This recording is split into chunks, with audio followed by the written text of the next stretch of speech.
अब आते हैं हमारे छेदीलाल पे, सोनू सूद। सोनू सूद का बहुत बड़ा, मैंने कुछ सवाल पूछे, उसके बदले में 2-2.5 हजार गालियां मुझे कमेंट में आई, अच्छी अच्छी गालियां थी। सोच भी सकता हूं, जैसा नेता वैसे कार्यकर्ता, समझ में आता है, कुछ नया नहीं है। नेता जैसे हमने देखे हैं वैसे कार्यकर्ता भी होंगे ना, सवाल ही नहीं।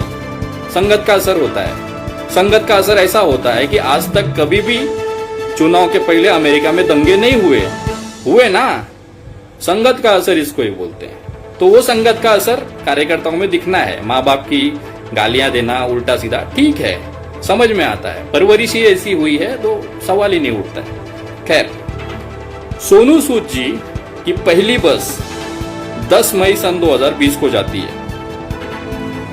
10 मई सन 2020 को पहली बस 10 बस थाना से गुलबर्गा के लिए जाती है। मजदूरों को ना सपना में आता है, अचानक से उनको एक भविष्यवाणी होती है कि सोनू सूद भाई गरीबों के मसीहा बनने वाले हैं, हम लोग अपनी अपनी ट्विटर आईडी बना लेते हैं। ये जो कुछ अंडभक्त बोल रहे थे कि जब जरूरत पड़ती है तब गरीबों ने ट्विटर आईडी बनाई, सोनू सूद से मदद मांगी और वो हो गया। जिस आईडी से मदद मांगी गई थी वो आईडी बनी है अप्रैल के लास्ट हफ्ते में। मेरे को एक चीज समझ में नहीं आया, उन मजदूरों को सपना आया था क्या कि 10 मई को पहली बस जाएगी, उसके बाद सोनू सूद भाई अनाउंस करेंगे कि जिसको भी जाना है मुझसे कांटेक्ट करो, हम लोग पहले से ही ट्विटर आईडी बना के रखते हैं, और जब हम घर पहुंच जाएंगे तो उस आईडी को डिलीट कर देंगे। इधर क्या लिखा है क्या, चूतिया चूतिया लिखा है क्या किधर? आईडी तुम्हारी, सब कुछ तुम्हारा, लोग पहुंचे तुम्हारे, सिर्फ सोशल मीडिया पे। सोनू सूद पिक्चर में आए हैं मई 2020 में, आईडीज बनी है अप्रैल के लास्ट हफ्ते में। मजदूरों को आप जो कहते हो ना, जब मजदूरों को जरूरत लगी तो उन्होंने आईडी बनाई, तो आईडी मई और जून में बननी चाहिए थी, अप्रैल के लास्ट हफ्ते में, और लगभग सारी आईडीज। क्या इसको बोलते हैं सोशल मीडिया का खेल। उसके बाद पीआर एजेंसी है, मीडिया चैनल के दोस्त है, बन गए हीरो, क्या फर्क पड़ता है। प्रियंका गांधी का 1000 बस का परमिशन उत्तर प्रदेश में घुसने के लिए योगी जी नहीं देते हैं, बट सोनू सूद की बस पूरे इंडिया में घूमती है। जिस रेलवे को मैंने पर्सनली 1200 लोगों की लिस्ट, मजदूरों की लिस्ट, मेरे भदोही जिला के मजदूरों की लिस्ट मैंने महाराष्ट्र सरकार को दिया, और मैंने बोला कि मेरे लिए एक रेलवे की व्यवस्था की जाए, उसका जो चार्जेस होगा हम भरने को तैयार हैं। उनकी तरफ से मौखिक रिप्लाई मुझे आता है कि विनय जी, उत्तर प्रदेश सरकार की तरफ से अप्रूवल नहीं मिला है, और ये भाई साहब दनादन रेलवे छोड़ रहे हैं। मुझे समझ में नहीं आ रहा है, या तो महाराष्ट्र सरकार गलत बोल रही है, या भारतीय जनता पार्टी की सरकार सोनू सूद पे मेहरबान है, उनके बोलने पे ट्रेनें मिल जाती है, उनके बोलने पे बसें मिल जाती है, और हम जैसे लोग, जो बाकी लोग हैं, वो एप्लीकेशन पास अप्लाई कर करके थक जाते हैं। ये समझ में आता है हमको भी। अगर बसें होती तो दिखती, अगर इनकी बसों को परमिशन मिल गया तो प्रियंका गांधी की बसों को परमिशन क्यों नहीं दिया गया, या हमारी ही बसों को परमिशन क्यों नहीं दिया गया। हमने जो बसें भेजी हैं वो कैसे भेजी है वो हम जानते हैं। हमें ब्रेक करके चलाना पड़ा। मुंबई से लेके मध्य प्रदेश बॉर्डर तक एक बस ट्रक हमने दिया, फिर मध्य प्रदेश से रीवा उत्तर प्रदेश बॉर्डर तक हमने अलग गाड़ी दी, और उत्तर प्रदेश से बिहार के लिए अलग गाड़ी की। इस तरह से हमने चलाए हैं। बट सोनू सूद के लिए तो ये काबिल नहीं होता ना, उनको तो दनादन परमिशन मिलती है। ये सारी दिक्कतें होने के बाद अभी सबसे बड़ा जोक सुनाता हूं मैं आपको। क्या है ना, हर बार एंडिंग में कुछ देता हूं मैं आपको, तो सुनो।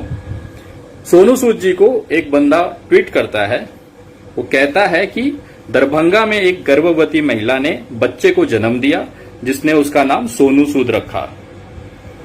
आप सभी ने सुना होगा, ये न्यूज बहुत बढ़िया थी, सोनू सूद ने जो रिट्वीट किया।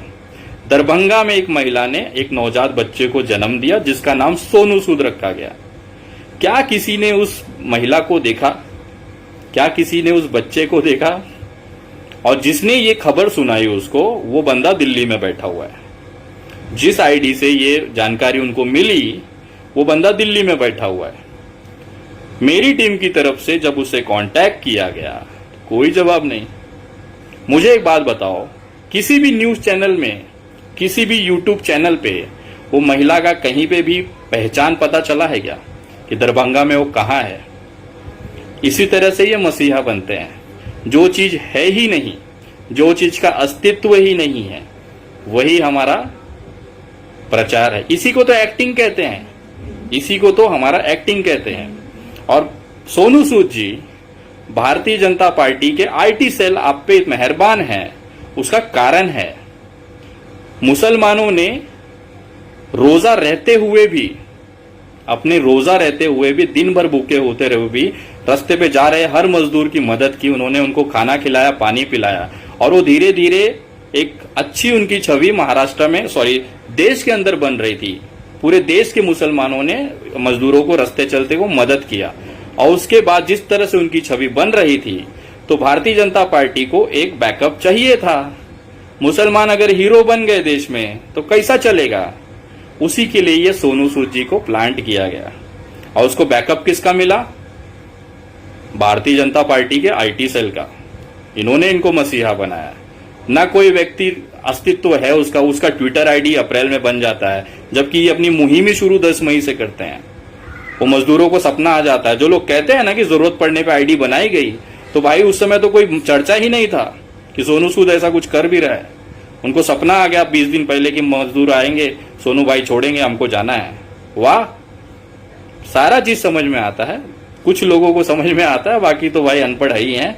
मुझे सबसे बड़ी बात वो समझ में नहीं आती है कि कैसे लोग विश्वास कर लेते हैं।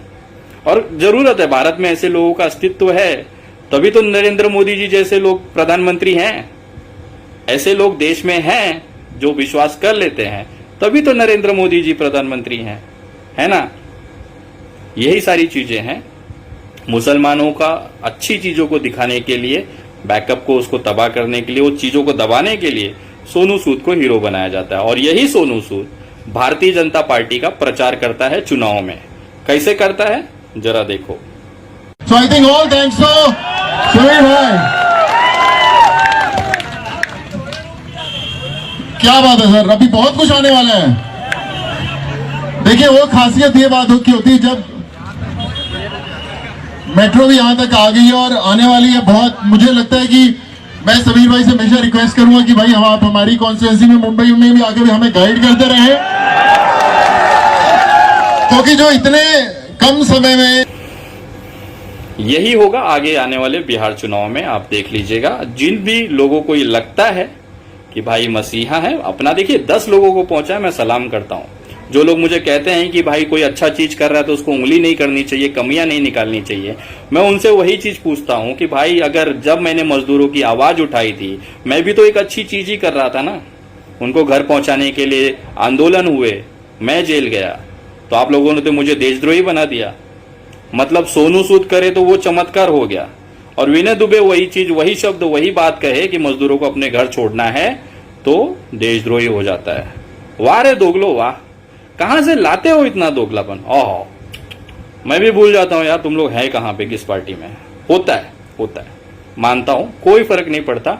और जितने भी लोग इस पे गालियां दे सकते हैं बिंदास दें, मेरी मुहिम चलती रहेगी। तुम्हारे गालियों से ना मैं डरता हूं, ना तुम्हारे ऊपर वाले बापों से मैं डरता हूं। जो उखाड़ना उखाड़ सकते हो, खुला स्वागत है। और मुझे एक चीज का गर्व है कि किसी भी भड़वे में, वो गाली देने वाले भड़वों में इतना दम नहीं है कि मेरे सवालों के जवाब दे दें कि आईडी अप्रैल में क्यों बनी, मुहिम तो मई से चालू हुई, और जो लोग घर पहुंचे उन्होंने ट्वीट डिलीट कर दिया, अपनी प्राइवेट जानकारी उसमें थी इसके लिए डिलीट कर दिया। देश को चूतिया बना सकते हो। अभी भी लोग हैं थोड़े से समझने वाले, और तुम लोग तो पैदाइशी अंडबक, तो तुम्हारा क्या है?